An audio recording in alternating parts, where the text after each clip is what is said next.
Following the kingdom, and then we'll deal with detail order. And the outline just kind of starts with detail order. We'll say a few things before the outline kicks into effect. But chapter 20, verses 7 through 15, chapter 7, verses 7 through 15, we have the aftermath that involves two things. And the first thing is the last revolt in verses 7 through 10. The last revolt in verses 7 through 10.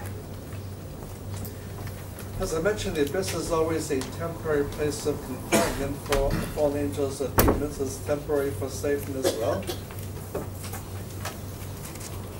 It's after 1,000 years in verse 7, he's released. And in verse 8, he again does the work he's going to do well, the work of deception. In the last century of the millennium, many have been born, many are still in a state of unbelief. And from these many unbelievers, he gathers one last army for one last revolt against God's authority. But in verse 9, when these armies finally enter Israel for the final invasion of Israel, God quickly destroys them with fire from heaven. And now finally Satan moves into his final abode, his eternal abode, and he's now cast into the lake of fire with the false prophet and Antichrist are still there in torment. Notice they haven't disappeared even after 1,000 years.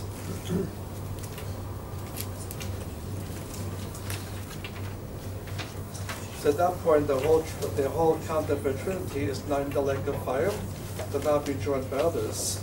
So second that happens is in verses 11 through 14, where we have the great white throne judgment.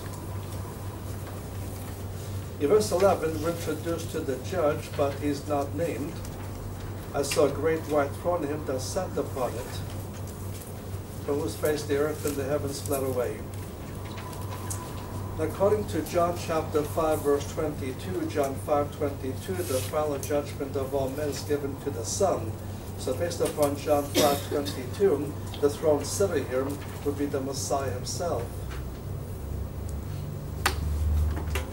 It's also connected with the passing away of the old order. So the universe we've known since the first two chapters of Genesis will now simply cease to exist. It will simply cease to exist.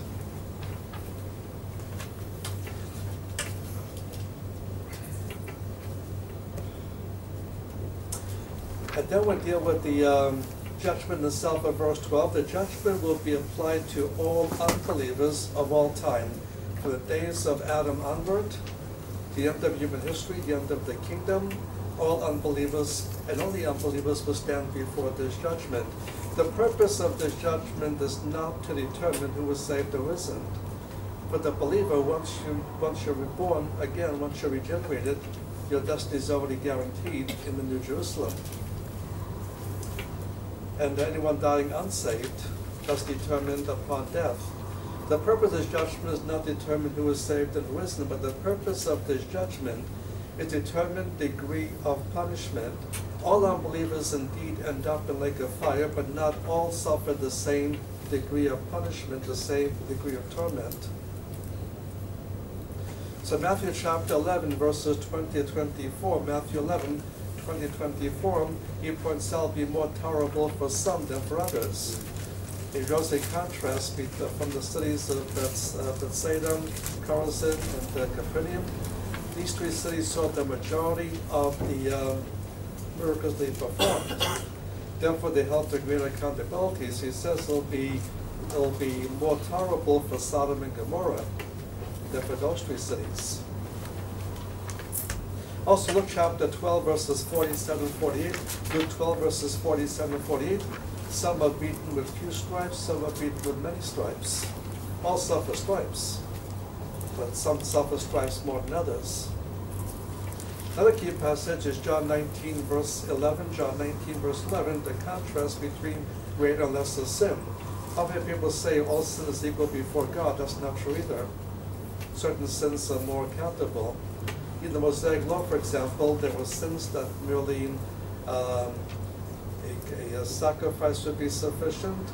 Other sins required both a sacrifice and a payment of a fine. And some sins you couldn't sacrifice for. Blood would have to be shed, but it would be your blood, not animal blood. And so Jesus points to Pilate, those who turned him over to Pilate will be guilty of the greater sin. Doesn't mean Pilate was innocent, but he's held lesser to accountability than Jewish leaders who turned the Messiah over to him. So the very appearance of this judgment shows they failed to believe. But the degree of punishment will be based upon works. You notice that in verse 12 there are three categories of books. Only two are mentioned here. There's a third book in the book of Revelation. But there are three categories of books. The first book, the one mentioned in verse 12, is called the Book of Life. The Book of Life contains the name of every individual who is ever born, probably every individual has been conceived. It contains every person ever conceived. And that's Psalm 139, verse 16, Psalm 139, verse 16. If a person becomes a believer, his name will then be retained in the Book of Life. Retained. Revelation chapter 3, verse 5, Revelation 3:5. But those who do not believe and die in unbelief, the names will be blotted out of the Book of Life. That's Psalm 69, verse 28, Psalm 69, verse 28. Yes, it is possible to be blotted out of the Book of Life. That's not teaching a loss of salvation. It's teaching the person that was saved to begin with. Another book that sounds similar, but it's not the same book, is called the Lamb's Book of Life. The Lamb's Book of Life is mentioned twice within this book, and that's Revelation chapter 13, verse 8, and 17, verse 8. 13:8 and 17:8. And he points out that these are the names of all who are saved, but the names were put into this book from the foundation of the world. The names were put into this book from the foundation of the world. And obviously God is omniscient, and one of the advantages of omniscience is you know everything, past, present, and future. And therefore, based upon what his omniscience is, he put the names only of those he knew would be born again. It is impossible to be blotted out of the Lamb's Book of Life. And the Lamb's Book of Life, it's impossible to be blotted out. So this judgment, you have on one hand the book of life and the Lamb's Book of Life. By the time the judgment ends, the names in the Book of Life and the Lamb's Book of Life will be the same. The difference is the Book of Life will have all these gaps in it of blotted out names. The Lamb's Book of Life will have no gaps in it because only believers' names were in that book. The third book mentioned in verse 12 are those other books which are basically biographies, which will record the people's biographies. It will deal with two key areas. First of all, the degree of sinfulness, but also secondly, how much knowledge they had and rejected, how much knowledge they were given and rejected. And those two principles will determine the degree of punishment. The book then deals with the degree of sinfulness, the deeds, the responses, and the degree of punishment will be based upon what these biographies have. By the way, the last Book of Life is also called the Book of the Righteous Ones. The Book of the Righteous Ones is Psalm 69, verse 28, Psalm 69, verse 28.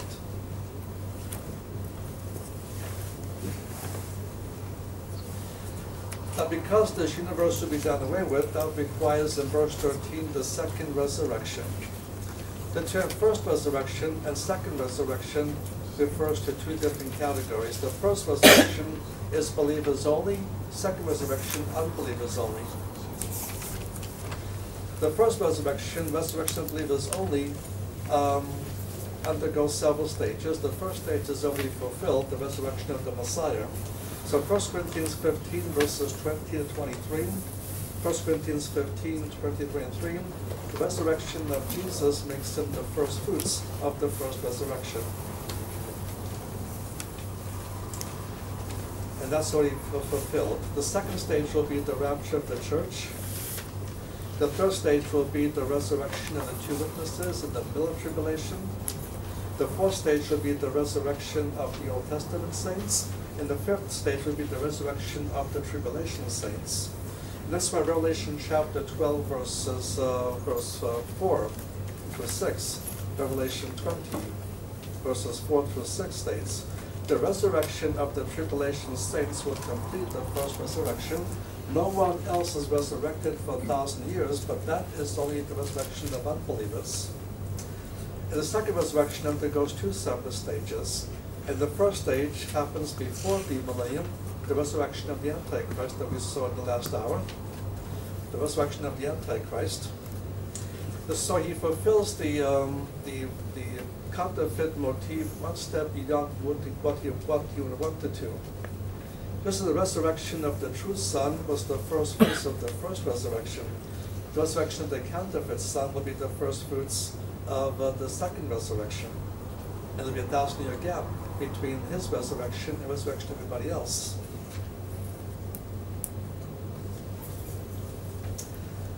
And all those resurrected in the second resurrection will now stand before the grave white throne judgment, and then be cast into the lake of fire, which refers to the second death. The second death is eternal death, eternal separation from God. But it's not only mere separation, it's also in a state of torment. And in Matthew, he describes the state of torment with two phrases: the place of outer darkness, and the place of the weeping and gnashing of teeth. Sometimes when we witness to somebody, we like to get flippant and say, well, I prefer to go to hell, that's where my friends will be. But man says, well, your friends may be there, but you will never see them. In the physical world, fire produces both light and heat, but in the lake of fire will produce fire for torment, but doesn't produce any light. Everybody's in total darkness, total blackness. Everybody will be very much alone. So it says you'll hear friends, they're weeping and gnashing of teeth, weeping because they're lost, and gnashing of teeth because of the torment, and they'll hear your torment, gnashing of teeth. You should never see them. So let me give you a better option. A few believe that, but most still follow along their own paths. And so that now eliminates the universe as we've noticed as the first two chapters of Genesis. Now you can pick up your outline. We come to chapter 21. And as much as the Bible has chosen to tell us about how we spend eternity is limited to chapter 21 and chapter 22 to verse 5, there's three other references that gives you a glimpse, and we'll talk about them momentarily. On chapter 21, verses 1 through 8, chapter 21, verses 1 through 8, what you have here is the passing away of the old order and the creation of the new order. In verses 1 and 2, we have the creation of the new eternal order. God creates new heavens. He creates a new earth. But then he begins to list certain omissions that the new earth will not have, that this earth has had, and that is oceans. He says there is no sea anymore. Now this is the final removal of Satan's, the fall of Satan, because the way the earth is described in Ezekiel chapter 28, verses 11 through 19, Ezekiel 20, 11 through 19, here was that this earth was first created was just a beautiful mineral garden, no oceans, no seas. It was covered by 10 different kinds of precious stones which exuded light. And Satan, before his fall, was able to walk up and down among the stones of fire. When Satan fell and God judged him, he also judged that which was under his authority, which is a common principle in Scripture. And the earth, there was a beautiful mineral garden exuding stones of light. That was totally covered by water. And furthermore, in place of exuding light, there was not darkness upon the face of the deep. And verse 2 describes the result of Satan's fall, and the two words used together in Hebrew, tohu and bohu. When those two words are used together, it always means divine judgment. Used separately, it's mostly divine judgment, not always, but used together, always divine judgment. There's no reason to make Genesis chapter 1, verse 2 the exception to the rule. So I do think there's a gap of time between verse 1 and verse 2, but we shouldn't use it for the wrong reason, and too many people use it for dinosaur space. And they fit in the geological ages, the fossil record, the evolution, all that into it. The gap does not need to be very long at all, it's only for Satan's fall. And the first day of creation begins in verse 3, where some of the effects of Satan's fall are removed and dry land appears, but most of this earth is still covered by salt water.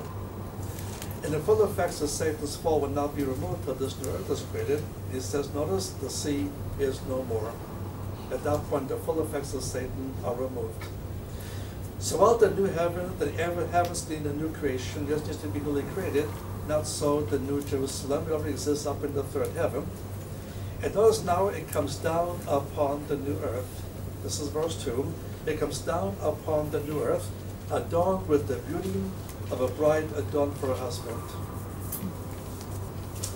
There's only 3 other references to this. Let's look at them briefly. Galatians chapter 4. Galatians chapter 4.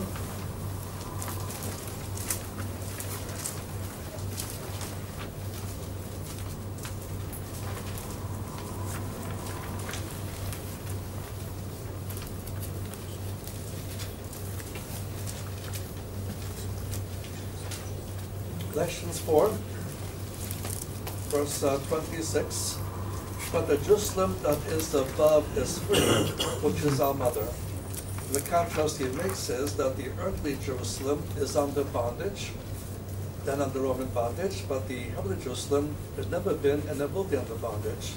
It's a perfectly free city. Second passage will be Hebrews 11.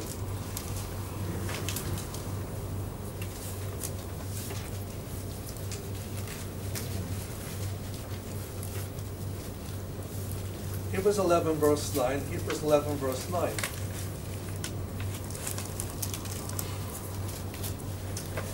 Verse 9, for by faith he became a sojourner in the land of promise, as in a land not his own, dwelling in tents with Isaac and Jacob, and heirs with him of the same promise. If you look for a city whose had the foundations, whose builder and maker is God, the second reference to the heavenly Jerusalem in this passage shows that this was also what Abraham sought. Now, in replacement theology, they claim that this is the totality of the promise, that God not actually promised anything literally, physically to Abraham, like the promised land and so on. That would be maybe some of the descendants will inherit some of that, but not all of it. But Abraham himself, there wasn't promised any physical territory. But I would render many passages in the Hebrew Bible totally meaningless. Like the one in chapter 13 of Genesis, where God tells Abraham, walk the length of it and the breadth of it, for unto you will I give it. What's God asking Abraham to do in that verse? He's saying to Abraham, come up to heaven and spend a few days with me and see if you like the place, someday you'll get to live here. He's about a real piece of real estate. Walk the length of it, walk the breadth of it, and therefore claiming it as his own. So it's not an either-or situation, it's both and. For the kingdom, for 1,000 years, he will be living in the promised land, and also get to enjoy the New Jerusalem. It's not either-or, it's both and. Look at chapter 12, the third reference.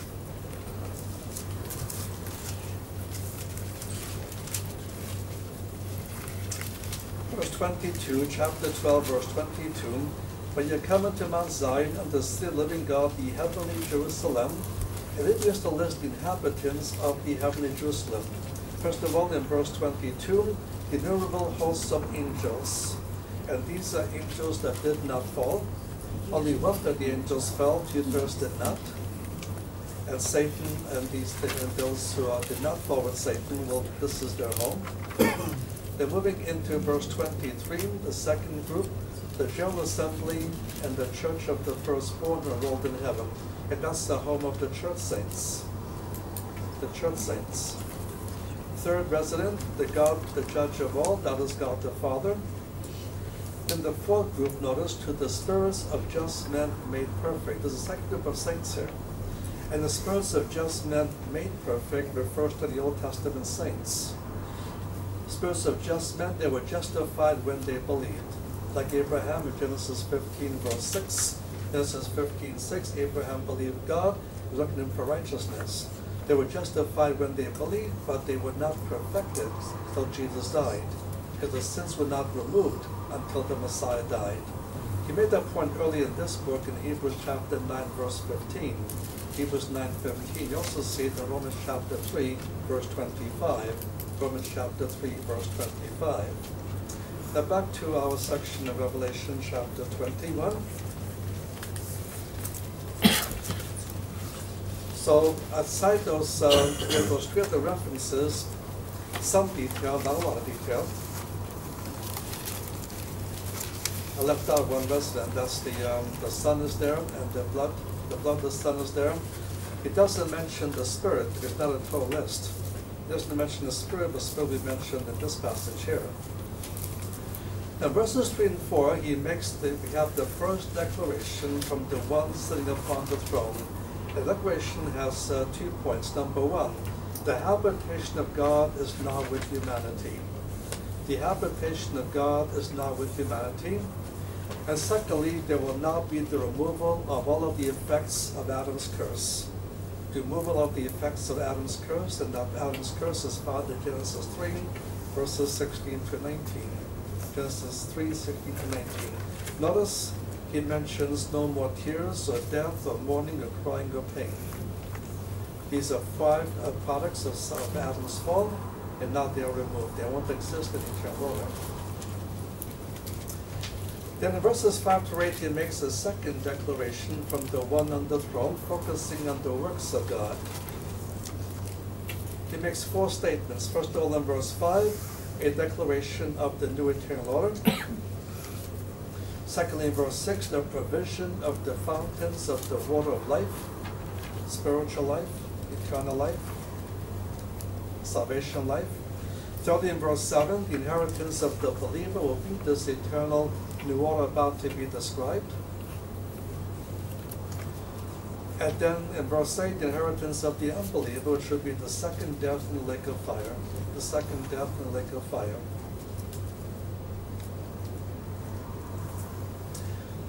Now from chapter 21, verse 9 to chapter 22, verse 5, 21, verse 9 to chapter 22, verse 5, he now will begin to provide some detail, not all that we want to know.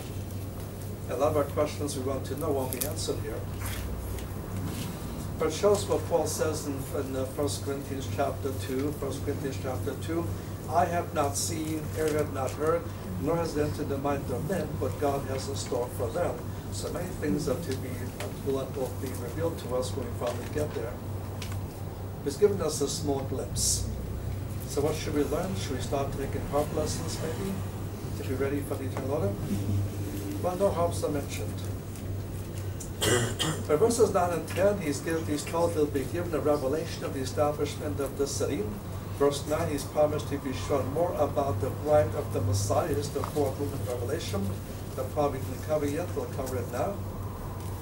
And just as in end of chapter 17 of Revelation, the Babylon, the religion, was connected with Babylon, the city, because that's what the headquarters was. By the same token, what you see in verse 10 is that the bride of the Messiah is connected with the New Jerusalem, because that's where the bride will live forever. Because the bride is also called the wife. They've already been married for 1,000 years. The bride is also called the wife. So what he does in chapter 21, verse 11 to chapter 22, verse 5 is give us 11 descriptive statements about the eternal order. But they form a circle because the first and the 11th thing are the same things. There's actually 10 different things. But it begins in verse 1 with the first thing, her glory. And this is the Shekinah glory, the visible manifestation of the brightness of God. And the city is adorned by the very glory of God. The second thing he does is describe the city wall in verses 12 and 13. Now these are literal things, but they are symbolized of basic truth. Just as we take something literal at the Lord's Supper, we partake of the bread and the cup, but they symbolize his body and his blood. These are literal things, but they also symbolize that things. And the city wall symbolizes the city's protection. And the wall will always be visible as a visible symbol. No one will be able to defeat this city, as the earthly Jerusalem has been defeated so many different times. Furthermore, it has 12 gates. He points out each gate is under the authority of an angel. Each gate is named after the 12 tribes of Israel, and that means these Jewish names, the names of Israel, the tribes of Israel, continue forever. In verse 14 is the third element, the foundations of the wall, which symbolizes permanence. Permanence. And in number 12, there are 12 foundations, one on top of the other, but the 12 foundations are named after the 12 apostles. And so those names, for the apostles, the foundation of the church, will also be the names of the 12 foundations of the city.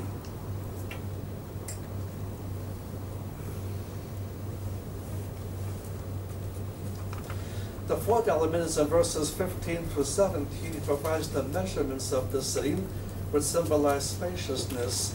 Describe the city as being a gigantic 4-square cube.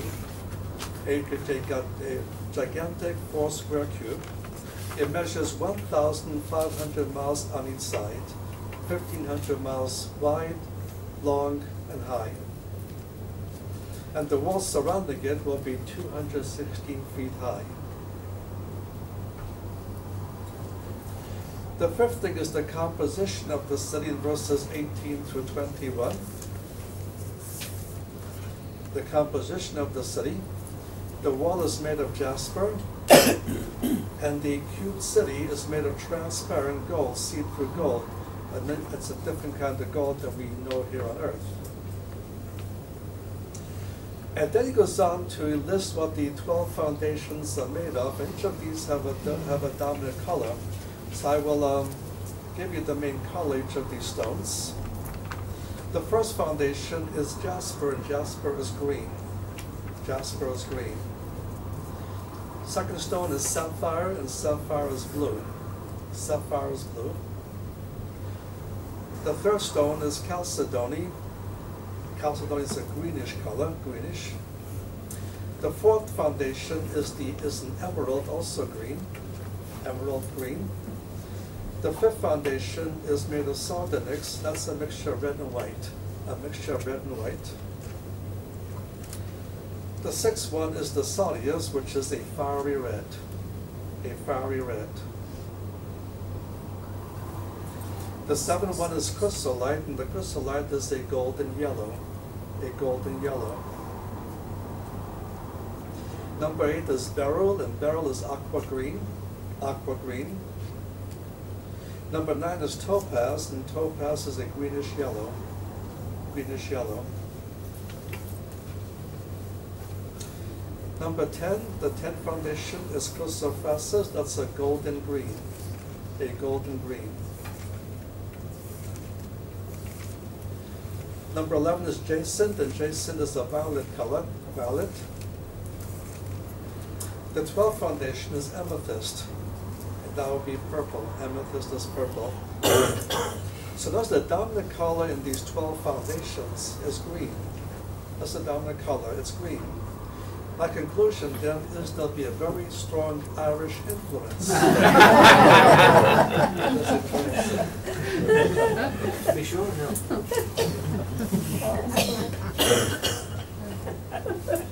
The Scottish don't charge an entrance fee. So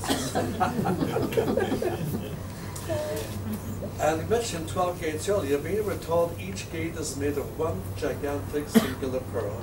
Not a lot of pearls put together. It's made of one gigantic singular pearl. I would hate to meet the oyster out of which it is. They mentioned the word stream. Stream is singular, notice. Also made of the same thing the city is made of, transparent gold. So the picture is the stream will start at the top, has simply widened to every little corner, every bit, the whole huge city. So it'll be thousands of miles long because I'll have to make a circuit. One city wind its way out to every part of the city. The sixth thing is in verses 22 to 24, which gives us some other omissions. We studied one. The first omission was ocean or sea. The second omission, there'll be no temple in the eternal order. Thirdly, there'll be no sun. And fourthly, there'll be no moon. The way it's worded, it can be taken two ways. Either there will not be a sun or moon, or this New Jerusalem will not need the light of the sun or the moon. It could be taken that way as well. Because all the light the city could possibly need will come from the Shekinah glory. Amen. The seventh thing about the city is verses 25 to 27, a description regarding the entrance into the city. He points out the gates are never closed, they're always open. So while we all live in the city, the rest of the earth is for our enjoyment. And then he gives a fifth dimension, the absence of night. It'll just be a continuous, unending, long day. And the righteous have the right to come into the city, the unrighteous do not. In chapter 22, verse 1, the eighth element is the river of life that will have the brightness of crystal. And that river will simply flow within the street, the singular street of the whole city. So it'll flow to the street and finally go out on the gates. Now, verse 2, we have the ninth thing, the tree of life, the same tree that was in the Garden of Eden, that stayed on earth until the Noahic flood, and now was transferred to the New Jerusalem. He points out the tree of life, that the trunk will extend to both sides of the river, so the tree itself is over the river, but the roots and trunk will extend to both sides of the river. They'll be characterized by productivity. Notice it says they'll produce fresh fruit every month. Now this is a tree that produces fresh fruit every month. What kind of tree would this be? It will be a Fruchtenbaum.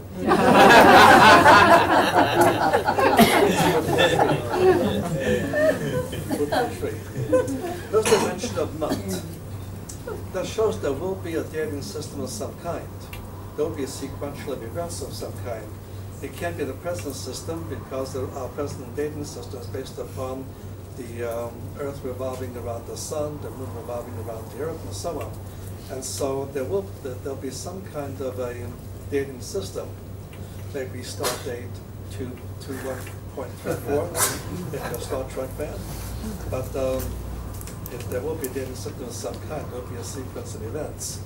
Another thing that confuses people, it says the leaves will be for the healing of the nations. He already told us in chapter 21, there is no healing necessary anymore. All curses are removed. There's several different words for healing. This is the word from which the English word therapeutic comes from. Therapeutic. It does not refer to healing an existing sickness. It means to be health-giving. It'll be at least that will give visible symbol. God will not allow any illness to come into the New Jerusalem as He came into this earth. So it's not to heal existing sickness, but it's going to be health-giving, and that's the reason there'll be no sickness in the eternal order. The 10th element is the occupants of the New Jerusalem in verses 3 and 4. Again, there'll be a total absence of the curse. All members of the triune God will be there, and all those redeemed in Messiah's name. And then he concludes what he began in verse 5, the Shekinah glory. He points out there'll be no need of any light there. There'll be no need for any artificial light. The Shekinah light will provide all the light we need for all eternity.